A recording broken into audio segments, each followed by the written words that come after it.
গরিবি ঘুমায় গাছতলাতে মনটা বাহাদুর, ঠিক কিনা? ফেরাউনের লাশটা দেখো মিশর জাদু ঘরে, খায় না পোকা মাছি মাকড় সবাই ঘৃণা করে। জ্ঞানী যারা বুঝে তারা শুধু ইশারায় নির্বোধকে বুঝাইতে কে পারে কোথায়।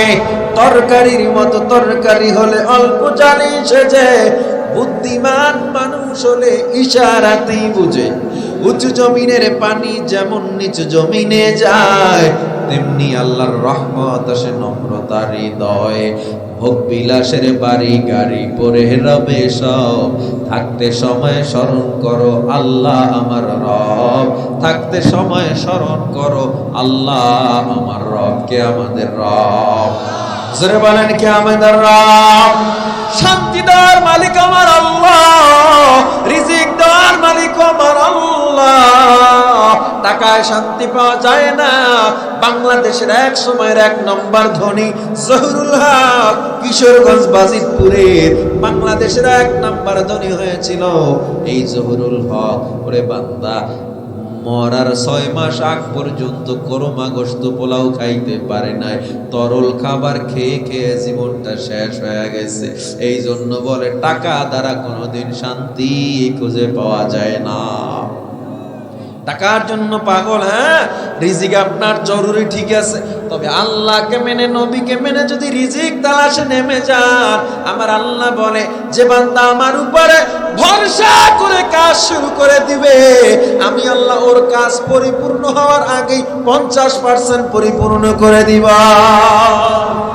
ভরসা করব কার উপরে?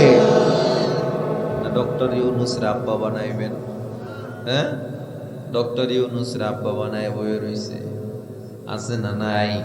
রুহানি পিতা বানাইছে। আপনারে লোন দেয়, সুদের মধ্যে যারা আছেন শান্তি নাই, জিজ্ঞাসা করে দেখেন। সুদ যারা নামাইছে শান্তি নাই, হয়তো সন্তান বিপদে, নয়তো আর এক দিক দিয়ে বিপদে। টাকায় কোনো বরকত নাই। আল্লাহর নবী বলেন সুদের 70টা গুনাহ। কয়টা গুনাহ? সবচেয়ে ছোট গুনাহ আপন মায়ের সাথে জিনা করার গুনাহ, সবচেয়ে ছোট গুনাহ এটা। তাহলে বড় গুনাহগুলো কেমন হবে? এজন্য বলি বান্দা, আল্লাহ কয় তোরে দিছি দুনিয়ায় পাঠাইছি তুই আমার ইবাদত করবি। আমি তো আল্লাহ একবারও বলি নাই জংলায় গিয়ে ইবাদত কর। আমি আল্লাহ তোরে বলি নাই সন্ন্যাসী হয়ে যা, মাথায় চুলের জট ফালা। আমি আল্লাহ তোরে বলি নাই, তোরে বলছি 5 ওয়াক্ত সালাত আদায় কর। গুনাহ করিস না, গুনাহ করিস না, সংসার চালা, ব্যবসা কর। মুমিন বান্দার জন্য আল্লাহ কত বড় বোনাস রেখে দিয়েছে। মুমিন বান্দা ব্যবসা করাও ইবাদত, মুমিন বান্দা খানা খাওয়াও ইবাদত, মুমিন বান্দা কারো সাথে যদি কথা বলে তাও ইবাদত। মুমিন বান্দার আল বুগযু ফিল্লাহ ওয়াল হুব্বু ফিল্লাহ, কারো সাথে যদি রাগ করে তাও ইবাদত। জোরে কোন সুবহানাল্লাহ। নামাজের সময় হইছে, দোকানটা বন্ধ করে দেন। চিন্তা করবেন, আমি নামাজের সময় যদি দোকান বন্ধ করি, আহারে কতগুলো কাস্টমার অন্য দোকানওয়ালা নিয়ে যাবে। কিন্তু না রে বান্দা, না, ওই চিন্তা ছাড়া একবার দোকানটা বন্ধ করে নামাজে গিয়ে দেখো, বছর শেষে হিসাব মিলায় দেখো, ওই লোক তোমার সে 1 লাখ বেশি কামাইছে, 3 লাখ বেশি অসুস্থতায় গেছে গা। নাইলে সন্তানের পাও ভাঙছে, নাইলে এমন হয়েছে যে ব্যবসায় ধরা খাইছে, কামাইছে বেশি। এজন্য বান্দা আল্লাহর খেলা বুঝে না। আল্লাহ কয় আল্লাহুল মাওলা ফালাহুল কুল, যে আমার হয়ে যাবে আমি সব তার গোলাম বানায়া দিব। যারা দুনিয়ার পিছনে দৌড়ায়, দুনিয়া একটা সময় তারা লাথি মেরে ফালায়া দেয়। আর যারা আল্লাহর পিছনে দৌড়ায়, আমার আল্লাহ বলে সে আল্লাহকেও পায়, দুনিয়াও তার পিছে পিছে দৌড়ায়। টাকায় শান্তি আছে নাকি? ও যুবক, ও বৃদ্ধ বাবা আমার, ইসলাম আপনাকে বলে না মোজ বড় বড় রাইখা গোসল না দিয়া পীর মুরিদি করো। এরকম আছে না? আছে না? গোসল দেয় না, মাথায় চুলের জট, গায়ে সালার জট, হাতে গাঞ্জার পট, আছে না নাই? চিটাগাং সিলেটের দিকে গেলে দেখবেন খনি আর খনি এগুলা। শাহজালালের মাজারে গিয়েছিলাম আরো 5-6 বছর আগে। ভিতরে ঢুকছি, মাহফিল সিলেটে শেষ করে ঢাকা আসার পর চিন্তা করলাম একটু দেখে আসি। প্রথম দেখছি 6 বছর আগে। ভিতরে ঢুইকে দেখলাম ওখানের সবচেয়ে বড় পিশাব বয়ে রয়েছে গেটের ডাইন পাশে, ওখানে একটা বড় জায়গা ল্যাংড়া বয়ে রয়েছে। আমি জিজ্ঞাসা করলাম কমিটিকে, ও ভাই এই লোক ল্যাংড়া কা? কয় হুজুর এখন আপনি ল্যাংড়া দেখতেছেন তো হাফ প্যান্ট ফিন্দা, দিন হইলে পুরোটা খুইলা ফেলা। আমি কই কে? কয় এই নেই সবচেয়ে বড় পীর। হুজুর আর একটা মজার কথা, এই লোক 5 বছর ধরে এখন পর্যন্ত গোসলই দেয় নাই। আচ্ছা এই লোক 5 বছর গোসল দেয় না, এটা কি মানুষ না শয়তান? কুত্তাও তো মনে হয় এই যে চৈত্র মাসে গরমে দেখছি পুষ্কুনিতে নামে গোসল দিতে, গোসল দেয় না। আবার একটা মজার কথা আছে, 5 বছর পর গোসল দেওয়ার সেই পানিটা মুরিদরা নিয়ে নিয়ে খায়। বাবার মোষ এই পর্যন্ত নামছে, মোষ এমনি উড়ে উড়ে পানি খায়। কত বাবা, বদনা বাবা, তালা বাবা, অভাব নাই, শিকল বাবা, সব শুধু বাবা। এগুলো নিয়ে আলোচনা করবো না, শুধু এতটুকু বলি, ইসলাম তোমারে বলছে যে তুমি 5 বছর গোসল দিবা না। ইসলাম বলছে আত্মুর শাত্রুল ইমান, পবিত্রতা ইমানের অঙ্গ। আর হ্যাঁ অপবিত্র হয়ে রয়েছে, 5 বছর গোসলই দেয় না। আপনি আর মুরিদরে জিগান, এর আবার মুরিদ আছে, ব্যাপক মুরিদ আছে, নাইলে তো টিকতে পারে না, ঠিক না? মুরিদরে যদি কয় এর দ্বারে যাও, মাল আছে, তোমরা বুঝবা, এর দ্বারে বলে মাল আছে। এই তো মাল যেটুকা ছিল দেখাইয়াই দিল, এর কাছে নাকি মাল আছে। চিন্তা করছে? আল্লাহ আমাদের হেফাজত করেন।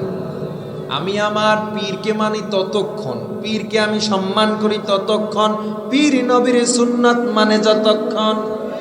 ঠিক কিনা জোরে বলেন? পীর আলাদা কিছু না, পীর অর্থ হলো মুরব্বী, এটা ফার্সি শব্দ। কিন্তু পীর এমন একটা অবস্থা, বাংলাদেশে সবচেয়ে বড় জমজমাট ব্যবসার নাম হলো পীর ব্যবসা। ঠিক কিনা জোরে কন? এমনও পীর আছে দাড়ি রাখে না, নামাজও পড়ে না, কয় পানির ভিতর জ্বললে বাতি, যেই বাতি আর নিবে না, আমার বাবার দরবারে গেলে নামাজ রোজা লাগে না। কয় কি কয় না? যেই দরবারে গেলে নামাজ লাগে না, রোজা লাগে না, এটা পীরের দরবার নাকি শয়তানের দরবার? কয় নামাজ পড়ে আমার পীর, গোপনে পড়ে, তোমরা বুঝবা না। নামাজ কি গোপনীয় ইবাদত নাকি জাহিরি ইবাদত? এটা শারীরিক ইবাদত, শরীর দিয়ে আপনার করতে হবে। এই সমস্ত পীরদেরকে গোপনীয় ইবাদত যারা করে, গোপনীয় মায়ের দেওয়া দরকার। ঠিক কিনা যারা কান?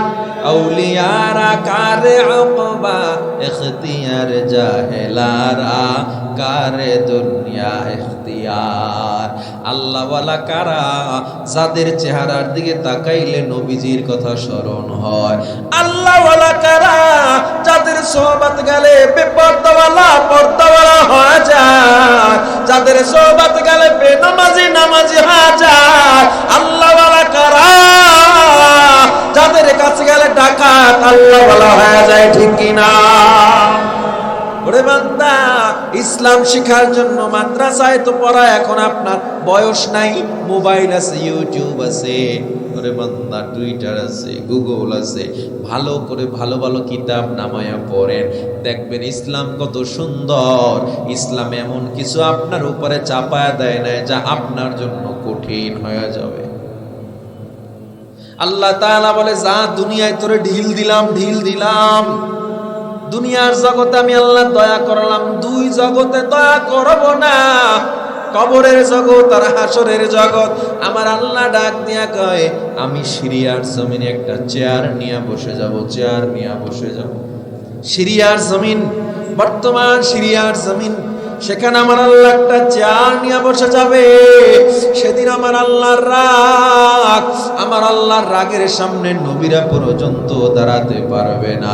আমার আল্লাহ চেয়ার নিয়ে একটা হুঙ্কার দেবে, লিমানিল মুলকুল ইয়াউম, লিমানিল মুলকুল ইয়াউম লিল্লাহিল ওয়াহিদিল কাহ্হার। আল্লাহ ডেকে বলবে, আজকের রাজত্ব কার, আজকের বাদশাহী কার? ও দুনিয়ার রাজা, ও দুনিয়ার বাদশা, আইনা মুলুকিল আরদ, কই জমিনের নেতা? আইনাল জাব্বারুন, কই জমিনের প্রতাপশালীরা, প্রভাবশালীরা, আয় আজ আমি আল্লাহ দেখবো তোর কত বড় পাওয়ার। আল্লাহর একটা হুঙ্কারে মানুষগুলো 50,000 বছর বেহুশ হয়ে থাকবে।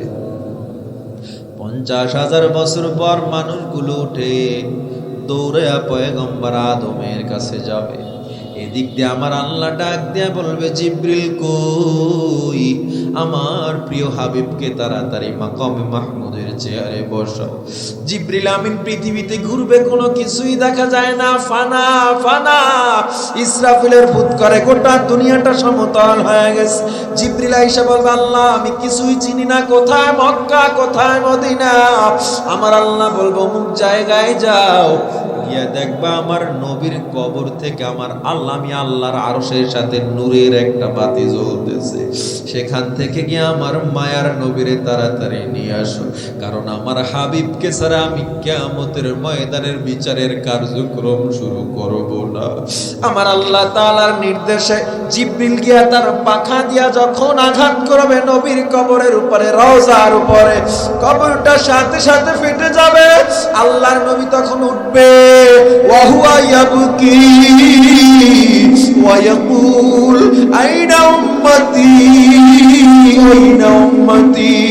আল্লাহর নবী তখন উঠবে আর বলবে, আমার উম্মত কই, আমার উম্মত কই?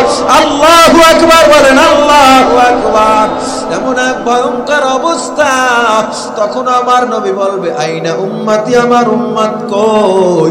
আল্লাহর নবীরে জিবরিল আমিন এবার ডানা ধরে উঠাবেন, নবী আমার, আল্লাহ আপনার জন্য অপেক্ষায় আছে। আল্লাহু ইয়ান্তাজিরুকা, আল্লাহ আপনার অপেক্ষা আছে, জলদি চলেন নবী আমার। আল্লাহ নবী এবার মাকামে মাহমুদের দিকে হাঁটা শুরু করবেন। চেয়ারটা আল্লাহ বানাইবেন, কত বড় সিংহাসন নবীর জন্য বানাইবেন। জিবরিল বলবে, ও নবী আপনি চেয়ারে বসে পড়েন। নবী চেয়ারে বসবে না, দাঁড়ায় থাকবে, চেয়ারে বসবে না।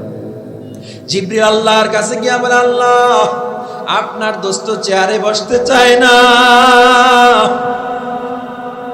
আমার আল্লাহ এবার ডাক দিয়া বলবে, আমার হাবিব একটু পিছনে থাকবে, আল্লাহ দেখবেন না, তাড়াতাড়ি চেয়ারটায় বসে পড়েন, আমি বিচারের কাজ শুরু করে দিব। আল্লাহর নবী এবার চেয়ারের উপরে হাত রাখবে আর ডেকে বলবে, আল্লাহ আমাকে যেহেতু মালিক বানাইছেন, আমি হাত রাখলাম, কিন্তু আমি বসতে পারবো না। কেন বসবা না? আল্লাহর নবী ডেকে বলবে, আল্লাহ এই ভয়ঙ্কর কিয়ামতে আমার উম্মত গুলো কোথায়, আগে আমারে বলো। আমার উম্মত না জানি কোথায় দিশেহারার মতো দৌড়ায়,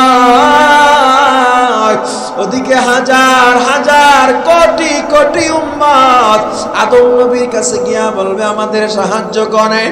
নবী আদম বলবে, যাও যাও যাও, আমি তোমাদের সাহায্য করতে পারবো না। হযরত আদম নবীর থেকে মানুষ চলে ইব্রাহিম নবীর কাছে যাবে। ওয়াকালা ইব্রাহিম খলিলুল্লাহ নফসি নফসি, ইব্রাহিম আলাইহিস সালাম বলবে, আমার জান, আমার প্রাণ, আমি বাঁচাতে পারবো না। ওয়াকালা ঈসা রূহুল্লাহ নফসি নফসি, ওয়াকালা মূসা কালিমুল্লাহ নফসি নফসি। সব নবীরা বলবে, আমার নিজেদের জন্য টেনশন, কারণ দুনিয়ার সেই রহমান আল্লাহ আজকের রহমান না, আজকের আল্লাহ মহান। আজকে আল্লাহর রাগ, আল্লাহর রাগের সামনে দাঁড়ানো যায় না। নবীরা পর্যন্ত পাগলের মতো পড়ে থাকবে, সব মানুষগুলো দৌড়াইতে থাকবে। হঠাৎ করে আল্লাহর নবী তাকায় দেখবে, হাজার কোটি কোটি উম্মত পাগলের মতো সামনের থেকে দৌড়াইতেছে। আমার নবী বলবে, দাঁড়াও দাঁড়াও, আমার উম্মত তোমরা কই যাও, আমি তোমাদের নবী মুহাম্মদ। সব মানুষগুলো পাগলের মতো দৌড়ে নবীর কাছে যাবে আর কে বলবে, নবী গো,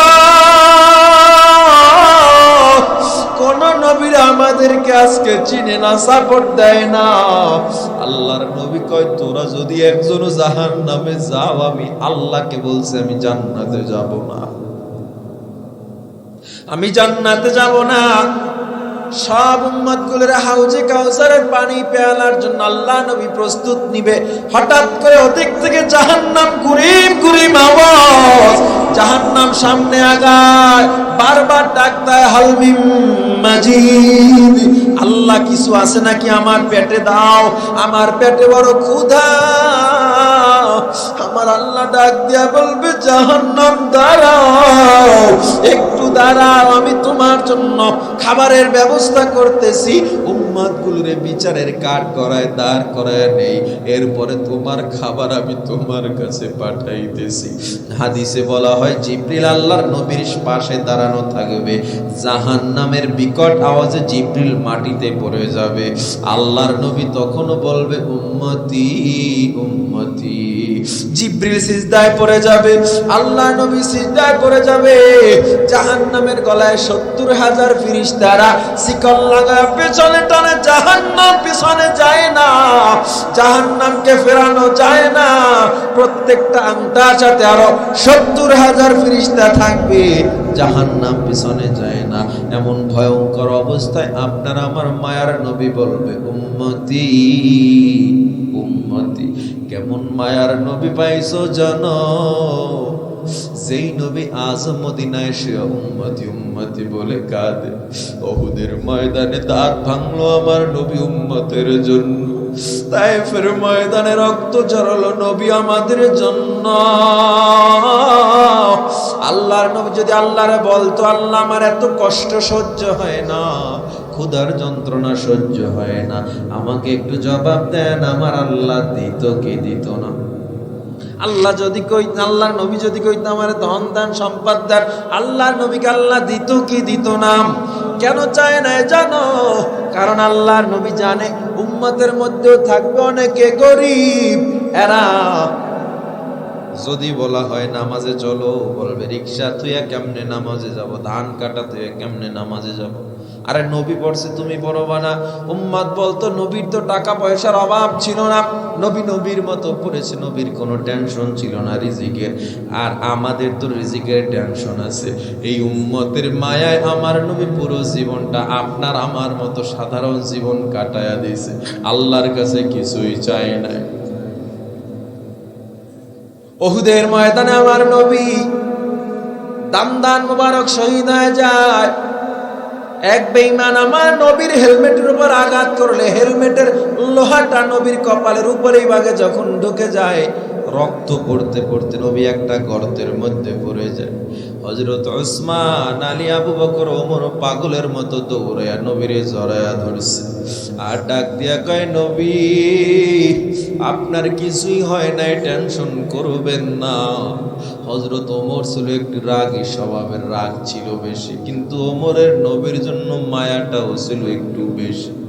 হযরত ওমর নবীর চেহারা থেকে জমাট রক্তগুলো সরায়, নবীর কপালের লোহাটা হযরত ওমর দাঁত দিয়ে টান দেয়, ওমরের দুইটা দাঁত ভেঙে পড়ে যায়।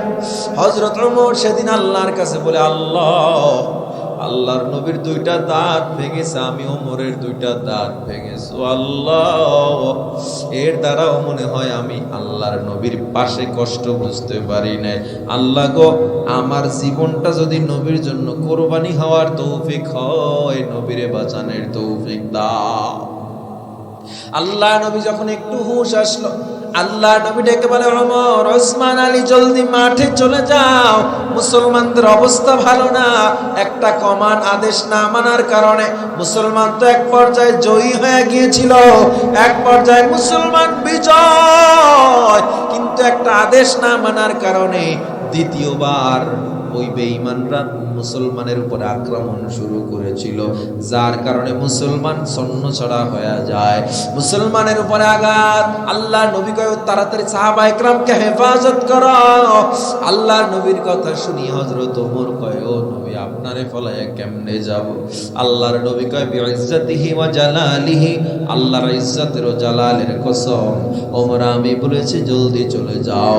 কসম শুনে হযরত ওমর পিছনের দিকে চলে যায়, আলী, আবু বকর যায়, কসম দিয়ে নবী পাঠায়া দিছে, কিন্তু হযরত ওমর তার মাথাটা নবীর দিকে ইয়াতিমের মতো ঘুরায় আর ডাক দিয়ে কয় নবী গো আপনি যেতে বলছেন গেলাম, আপনার যদি কিছু হয় ওমর দুনিয়ায় আর বাঁচতে পারবে না।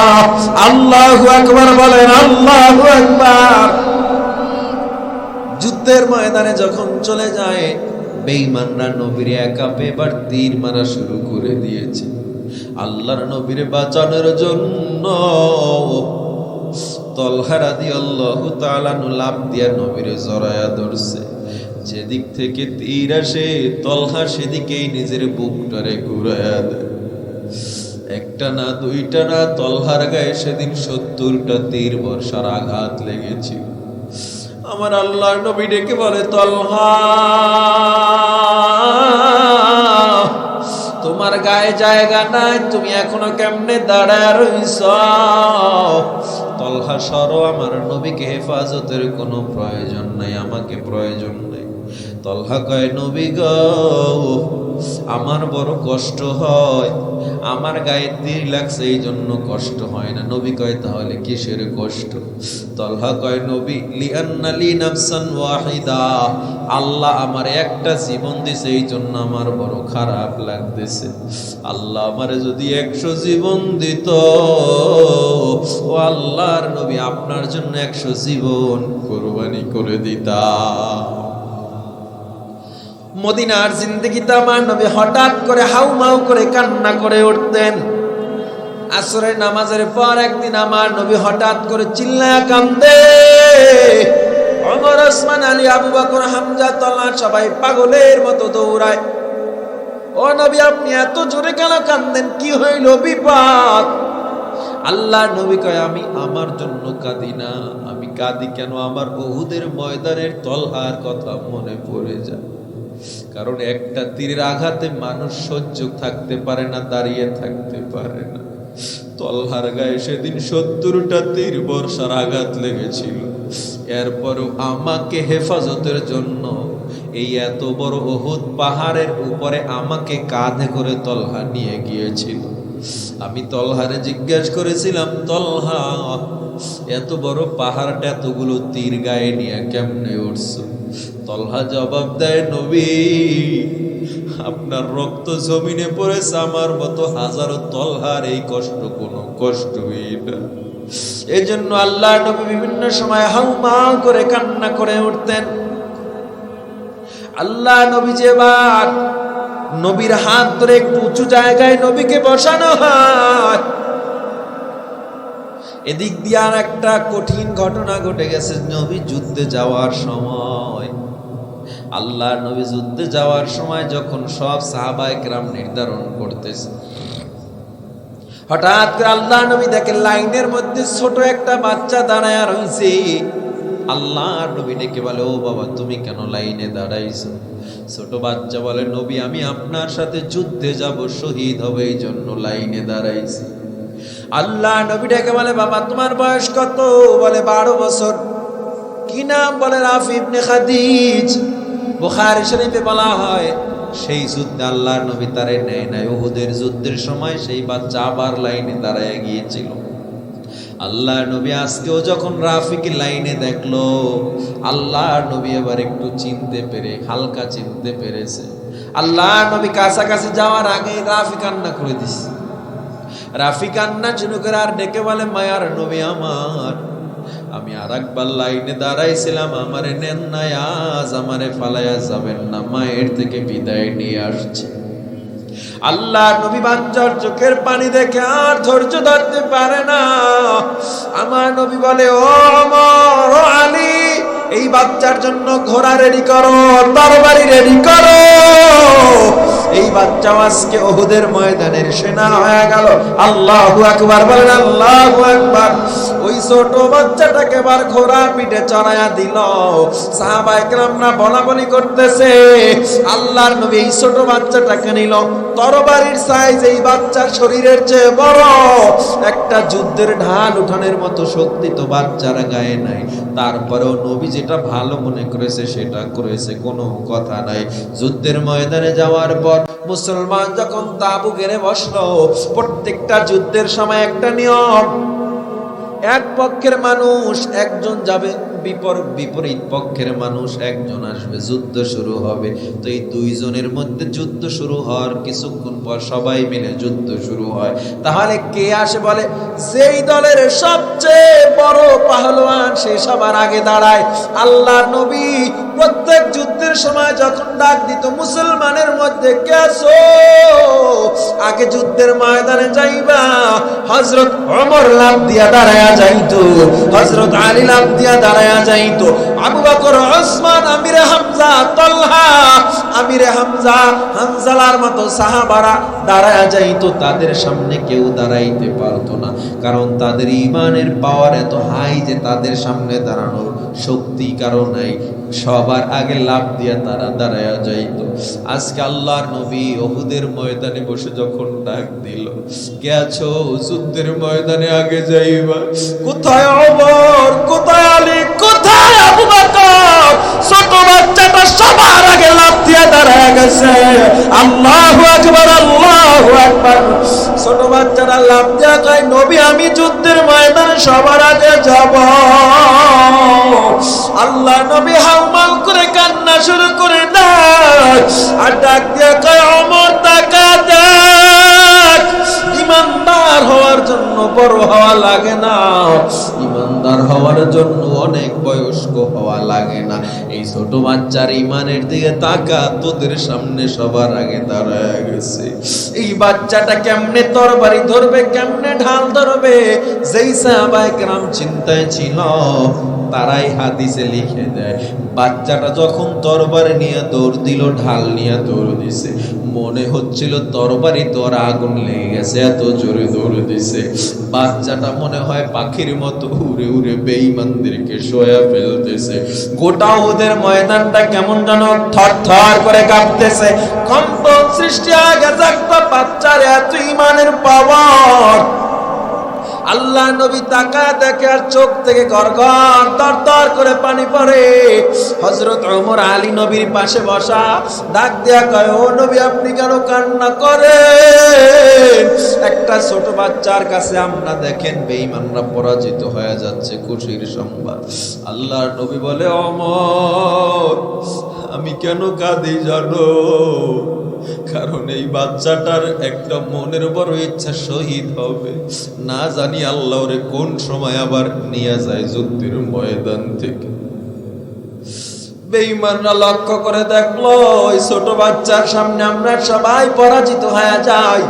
উহুদের এক প্রান্ত থেকে এক বেঈমান রাফির ওই কচি কলিজা বরাবর একটা তীর মেরে দিছে।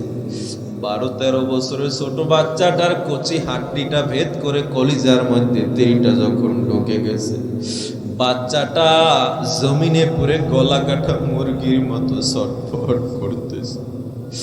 আল্লাহ নবী সব সাহাবায়ে কেরামদেরকে সরাইয়া নিজের তরবারি ফালাইয়া পাগলের মতো দৌড় দিছে রাফির দিকে।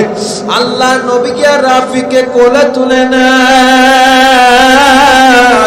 আল্লাহ নবী রাফির মাথায় পানি দেয়, আর ডাক দেয়া কয়, রাফি তোরে এতবার নিষেধ করলাম, এরপরেও যুদ্ধে আসছো, দেখ কত বড় বিপদ। রাফি কয়, নবী কিসের বিপদ?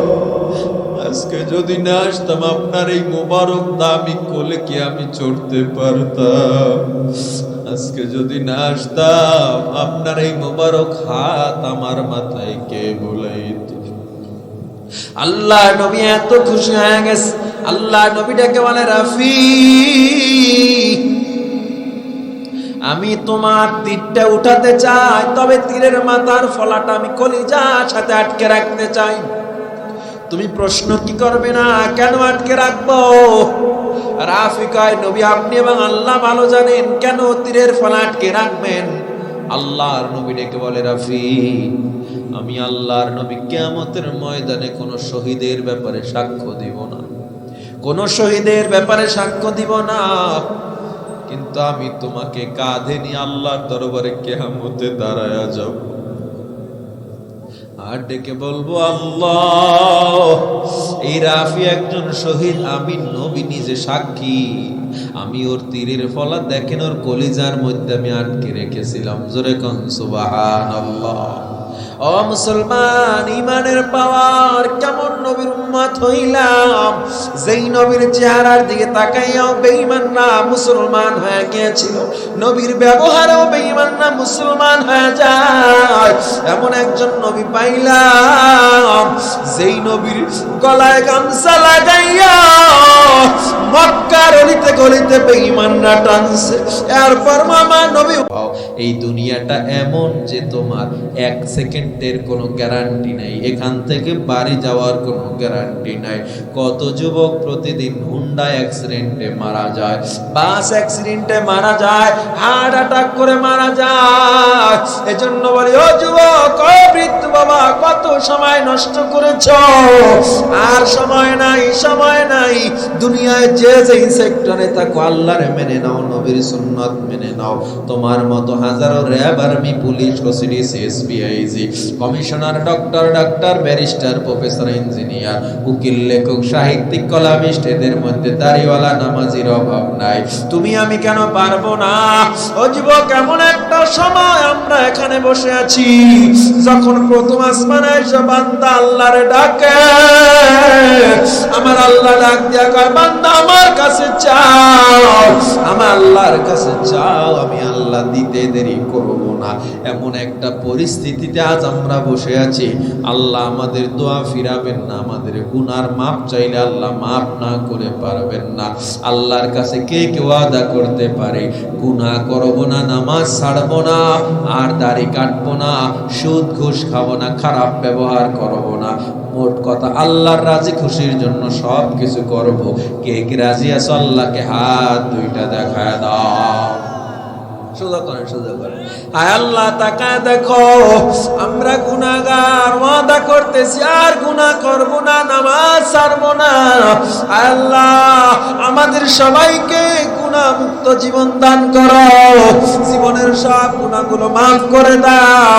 আল্লাহ, যেভাবে চললে তুমিও নবী খুশি থাকবা, সেভাবে চলার তৌফিক দাও, পড়েন আমিন।